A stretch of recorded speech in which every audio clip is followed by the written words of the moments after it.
మీ మోకాల నొప్పులకు ఎటువంటి సర్జరీ లేకుండా ఎపియాన్ పెయిన్ క్లినిక్ అందిస్తున్న అత్యాధునిక చికిత్స. ప్రస్తుతం మనం ఉన్నాం షాద్నగర్లోని శాస్త్ర స్కూల్ దగ్గర. ఈ స్కూల్లో 10th క్లాస్ చదివే ఒక బాబు నిన్న సూసైడ్ చేసుకున్నాడు. అంతకు ముందే ప్రిన్సిపల్ పిలిచి క్యాబిన్ లోకి తిట్టారని చెప్పేసి దాని వల్లే తను హర్ట్ అయ్యి సెన్సిటివ్ ఆ బాబు చాలా హర్ట్ అవటం వల్లనే ఇలా చేసుకున్నాడని చెప్పి తెలుస్తోంది. అతనైతే బీజేపీకి సంబంధించినటువంటి ఒక లీడర్ కొడుకు అనమాట. సరే, ఆ విషయం ఎలా ఉన్నా కూడా ప్రిన్సిపల్ సైడ్ నుంచి వెర్షన్ ఏంటంటే ఆ బాబుకి హెల్త్ బాగలేదు, నేను గతంలో కూడా హెల్త్ బాగలేనప్పుడు కూడా అతనితో పాటు హాస్పిటల్లో ఉన్నా, నేనే చూసుకున్నాను, నేను ఆ బాబుని చాలా బాగా చూసుకుంటానని చెప్తున్నారు. కానీ ఇక్కడ జరిగినటువంటి సంఘటన చుట్టుపక్కల వాళ్ళు చెప్పేది అందరూ కూడా ఏంటంటే అబ్బాయి చదవలేదని చెప్పేసి ప్రెజర్ పెట్టారు. తనకు అసలు నార్మల్ గానే హెల్త్ ఇష్యూ ఉంది ఏదో, ఆ హెల్త్ ఇష్యూ వల్ల ప్రెజర్ పెట్టడం వల్ల తను ఇంకా బాగా సెన్సిటివ్ అవటం వల్ల ఫీల్ అయ్యి పైకి వెళ్ళి 2nd ఫ్లోర్లోకి అప్పటికప్పుడే సూసైడ్ చేసుకున్నాడని చెప్తున్నారు.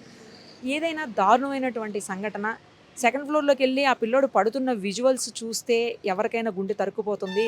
సీసీ కెమెరాలోవి నైట్ అంతా ఇక్కడ చాలా ధర్నాలు అయ్యాయి. ఏబీవీపీ ముఖ్యంగా వాళ్ళ ఆధ్వర్యంలోనే చాలా గొడవ చేశారు. ఆ తర్వాతనే ప్రిన్సిపల్ని అరెస్ట్ చేసి పోలీసులు కూడా పోలీస్ స్టేషన్ వరకు తీసుకుని వెళ్ళారు. ఇంకా బాబుకి పోస్ట్ మార్టం కూడా అవ్వలేదు. ఈ సంఘటన జరిగినటువంటి పరిస్థితి అంటే జరుగుతూ ఉంది పోస్ట్ మార్టం. ఈ సంఘటన జరిగిందని తెలిసిన తర్వాత వాళ్ళ మదర్కి కూడా హార్ట్ స్ట్రోక్ వచ్చిందంట. ఒక్కడే బాబు ఒకటే పాప అని చెప్తున్నారు. ఆ పాప కూడా ఇదే స్కూల్లో చదువుతుంది. బాబు 10th. సో ప్రస్తుతం మనతో పాటు ఏబీవీపీ లీడర్ సాయి కూడా ఉన్నారు. ఒకసారి ఆయనతో మాట్లాడదాం. సాయి కుమార్ గారు, మీకు తెలుసు, నిన్న మీరు కూడా ఉన్నారు ఇన్సిడెంట్ అప్పుడు. మొత్తం అంతా ఇక్కడ లోపల ఫర్నిచర్ కూడా ధ్వంసం చేశారు మీరు, మీ వాళ్ళంతా కూడా. సో ఏంటి మీకున్న ఇన్ఫర్మేషన్ ఏంటి? ఆ బాబు నిజంగానే హెల్త్ ఇష్యూ వల్ల సెన్సిటివ్గా ఉన్నాడా, లేకపోతే ఇక్కడ ప్రిన్సిపల్ తిట్టడం వల్ల, లేకపోతే ఆయన కోప్పడడం వల్ల అది ఏమన్నా తను సెన్సిటివ్గా ఫీల్ అయ్యి ఇలా చేసుకున్నాడా? చూస్తుంటే బాధ అనిపిస్తుంది విజువల్స్. మాకు 5:30 ప్రాంతంలో మాకు కాల్ వచ్చింది, ఇట్లా విద్యార్థి బిల్డింగ్ మీకే దుంకిండి అని చెప్పేసి.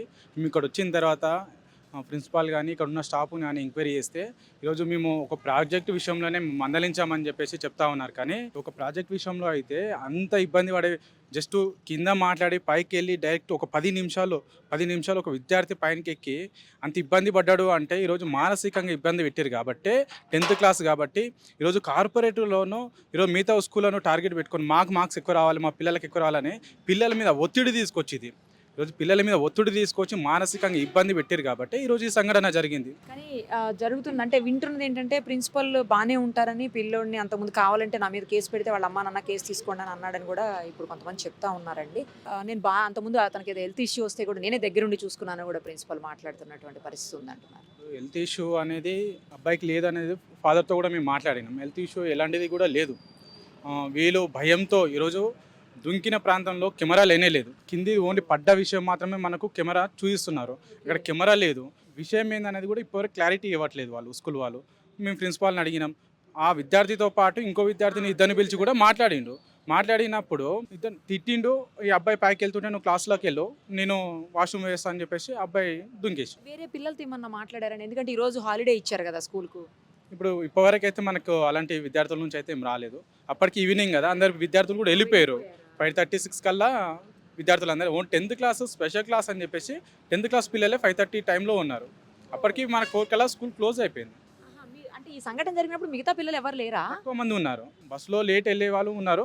అప్పటికి టైమింగ్ అయిపోయింది కాబట్టి అయిపోయింది, స్కూల్ అయిపోయింది. 10th క్లాస్ వరకు స్పెషల్ క్లాసులు అని చెప్పేసి కూర్చోబెట్టి ఆ విషయంలోనే కిందికి పిలిచి బాగా ఇబ్బంది గురికి చేసినట్టు కాబట్టి ఈరోజు ఆ ప్లాన్ ఇబ్బంది పట్టి పైకి వెళ్ళి దుంకినట్టు. ముఖ్యంగా మేడం, ఈ యొక్క షాద్నగర్ పట్టణంలో తీసుకుంటే విచ్చలవిడిగా స్కూల్ వస్తూ ఉన్నాయి, దందాలు నడుస్తూ ఉన్నాయి. ముఖ్యంగా మనము విద్యార్థులకు విద్య అందించబోయి ఈరోజు ఫీజుల మీద ధ్యాస పెట్టిరు. ఈరోజు లక్షల కొద్ది ఫీజులు తీసుకుంటారు తప్ప ఈరోజు విద్యార్థులకు ఎలాంటి సౌకర్యాలు ఉన్నాయి, ఏమున్నాయి? ఈ రోడ్డు మీద ఈరోజు పర్మిషన్ స్కూల్కి ఏ రకంగా వచ్చింది? ముఖ్యంగా ఈ ఇయర్లో జూలైలో మనకు షాద్నగర్ పట్టణంలో మేధా స్కూల్ అనే స్కూల్లో సిబిఎస్ స్కూల్ అది షార్ట్ కొడితే ఈరోజు విద్యార్థి పరిషత్ నాయకులు కానీ అందరు విద్యార్థులు కానీ కొట్లాడితే ఈరోజు వరకు ఆ స్కూల్లో ఎలాంటి చర్యలు తీసుకోలేదు. ఇప్పటివరకు ఎలాంటి చర్యలు తీసుకోలేదు కాబట్టి ఇలాంటివి నిర్లక్ష్యమైనవి. కాబట్టి ఈరోజు స్కూల్లో చనిపోతే మనిషి చనిపోయినా కూడా ఇప్పటివరకు ఎలాంటి చలనం లేదు. ఒక టౌన్ ఇది, ఎలాంటి పేద కుటుంబం నుంచి వచ్చే విద్యార్థులు చదువుకునే వాతావరణం ఇది. ఇక్కడ పట్టించుకోకపోవడం ఏంది? ఈరోజు ఇయర్కి సంవత్సరానికి 2-3 స్కూల్స్ ఈరోజు కొత్తవి పుట్టుకొస్తూ ఉన్నాయి. ఈరోజు పర్మిషన్లు ఏ రకంగా ఇస్తూ ఉన్నారు? కార్పొరేట్ వ్యవస్థ కూడా ఈరోజు షాద్నగర్లో ఉన్నాయి. ఈరోజు ఏంది వ్యవస్థ, ఏం నడుస్తుంది? ఈరోజు అధికారులు ఏం చేస్తారు? ఇదే మేధో స్కూల్లో షార్ట్ కొట్టి అబ్బాయి ఇబ్బంది పడితే మేము ఎన్నో లెటర్స్ ఇచ్చినా మేము స్పందించలేం. అదే స్కూల్లో కొన్ని ఎఫ్ఐఆర్స్ ఉన్నాయని చెప్పేసి సోషల్ మీడియాలో బాగా వైరల్ అయింది, మీరు కూడా చూసి ఉండొచ్చు. ఆ విషయంలో కూడా సస్పెండ్ చేసినామని చెప్పేసి ఈరోజు ఎస్ఐ ముందు అందరి ముందర కూడా ఒక లెటర్ రాసిరు. కానీ ఈరోజు మళ్ళీ కంటిన్యూగా ఆ స్కూల్లో రన్ అవుతూ ఉంది. ఎంఈఓ కూడా చెప్పినాం, సార్ ఒక 9th క్లాస్ 10th క్లాస్ అమ్మాయిలు ఈరోజు గేటు దగ్గరకు వచ్చి ఐడి కార్డు ఇట్లా వాటని పట్టుకున్నాను చెప్పిన తర్వాత కూడా పట్టించుకోలే. ఈరోజు స్కూల్లో రన్ అవుతూ ఉన్నారు. ఈరోజు అధికారుల నిర్లక్ష్యమే కదా ఈరోజు విద్యార్థులు చనిపోవడానికి కారణము. ఈరోజు షాద్నగర్లో ఎన్నో స్కూలు వస్తూ ఉన్నాయి అంటే ఈరోజు ఏం చేస్తూ ఉన్నారు అధికారులు. ఈరోజు ఈ గ్రౌండ్ లేదు, ఏం లేదు, ఈ రోడ్డు మీద మీరు చూడండి వాతావరణం కూడా ఏ పార్కింగ్ కూడా లేదు. ఈరోజు ఓన్లీ డబ్బు కోసం మాత్రమే స్కూలు దందా నడిపిస్తూ ఉన్నారు. చూసారు కదా, స్కూల్లోకి అయితే ప్రస్తుతం మనల్ని అలౌ చేయట్లేదు. అడిగితే పోలీసులు ఏం చెప్తున్నారంటే క్లూస్ టీమ్ రావాలని. ఆల్రెడీ నైట్ ఒక క్లూస్ టీమ్ వచ్చిపోయిందంట, మళ్ళీ ఇంకో క్లూస్ టీమ్ వస్తుందని చెప్తున్నారు. ఇంకోసారి ఈ బిల్డింగ్ కూడా ఒక్కసారి మీరు చూడండి, మొత్తం కమర్షియల్ ఎస్టాబ్లిష్మెంట్స్ ఉన్నాయి. బిల్డింగ్లో పైన అంతా కూడా కమర్షియల్గా నడుస్తూ ఉంది. పక్కకు మాత్రమే ఒక పార్ట్ మాత్రమే స్కూల్ ఉంది. ఆ స్కూల్లో నాకు తెలిసి అసలు గాలి వెలుతురు కూడా సరిగ్గా వచ్చేటువంటి పరిస్థితులు లేవు. ఇందాకే మనకి సాయి గారు చెప్పినట్లు ఎలా పడితే అలా పర్మిషన్స్ ఇచ్చేయటం, ఇక్కడ కనీసం పార్కింగ్ లేదు. లోపలికి ఎంట్రీ కూడా చూడండి ఎంత తక్కువ ఎంట్రీ ఉందో. ఆ తర్వాత అక్కడ స్టెప్స్ అవన్నీ కూడా చాలా కంజెస్టెడ్గా ఉన్నాయి. లోపలికి వెళ్తే ఇవన్నీ చూస్తామనో మరి లేకపోతే ఇంకా ఏ రీజనో తెలియదు కానీ లోపలికి అయితే అలో చేయట్లేదు. ఆల్రెడీ క్లూస్ టీమ్ వెళ్ళిన తర్వాత మళ్ళీ ఇంకో క్లూస్ టీమ్ రావడం ఏంటో మరి. ఇప్పుడు మనకు కనిపిస్తున్న ఈ ప్లేస్లోనే ఇక్కడ కనిపిస్తుంటుంది, అదంతా కూడా బ్లడ్ స్టెయిన్స్ మొత్తం క్లీన్ చేశారని చెప్తున్నారు. అప్పటికప్పుడే స్కూల్ వాళ్ళు కనీసం పోలీసులు కూడా రావటానికంటే ముందే వాళ్ళు క్లీన్ చేసి పడేశారట. పైనుంచి 2nd ఫ్లోర్ నుంచి అక్కడ పడ్డాడు అబ్బాయి. కింద ఉన్న సీసీ కెమెరాలు రికార్డ్ అయిన తప్పించి పైన సీసీ కెమెరా కూడా లేదు. యాక్చువల్లీ పైన ఒక సీసీ కెమెరా ఉన్నా తను వచ్చేది అవన్నీ కూడా రికార్డ్ అయ్యే ఏం జరిగింది అనేది కొంచెం ఇంకా క్లారిటీ వచ్చి ఉండేది. బట్ అలా కూడా లేదు, డైరెక్ట్ పడ్డము కింద సీసీ కెమెరాలు రికార్డ్ అయిన విజువల్స్ మాత్రమే మనం చూడగలుగుతున్నాము.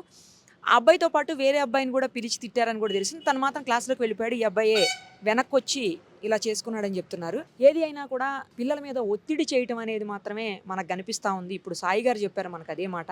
ఫీజులు, అలాగే వాళ్ళు ముందున్నారా వెనకున్నారా, ఎన్ని ర్యాంకులు వచ్చాయి, పిల్లల కెపాసిటీ ఏంటి, పిల్లలు చదవగలరా లేదా, ఎక్కువ ప్రెజర్ చేస్తే వాళ్ళు ఏమన్నా మెంటల్గా స్ట్రెస్కి గురవుతారా, ఇవన్నీ కూడా ఆలోచించేటువంటి పరిస్థితులు. కేవలం ర్యాంక్ రావాలి, మా స్కూలు నెంబర్ 1 ప్లేస్లో ఉండాలి, ఇంకొక 100 మంది నెక్స్ట్ ఇయర్ ఇప్పుడున్న దానికంటే ఎక్స్ట్రా 100 మంది జాయిన్ కావాలి, ఇదే కనిపిస్తుంది తప్పించి కనీసం పిల్లల గురించి ఆలోచించేటువంటి పరిస్థితులు కొన్ని స్కూల్స్లో మాత్రం కనిపించట్లేదు. నేను అన్ని స్కూల్స్ అని చెప్పలేను కానీ మ్యాక్సిమం స్కూల్స్ మాత్రం ఇలాగే ఉన్నాయి. ఫీజులు, వాళ్ళ మీద ప్రెజరు, ర్యాంకులు, ఇదే పరిస్థితి ఉంది. సో పేరెంట్స్ నుంచి కూడా ఒత్తిడి ఉందేమో కొన్ని చోట్ల, మరి తెలియదు. అన్ని సందర్భాల్లోనూ పేరెంట్స్ నుంచి ఒత్తిడి ఉంటుందని కూడా మనం అనుకోలేము. బట్ ఈ జరిగిన సంఘటనలు అయితే మాత్రం పూర్తి స్థాయిలో విచారణ చేసిన తర్వాతే మనకి ఇంకా తెలిసే అవకాశం అయితే కనిపిస్తోంది. సుమన్ టీవీలో మీ పర్సనల్ అండ్ బిజినెస్ ప్రమోషన్స్ కోసం కింది నెంబర్కి కాంటాక్ట్ చేయండి.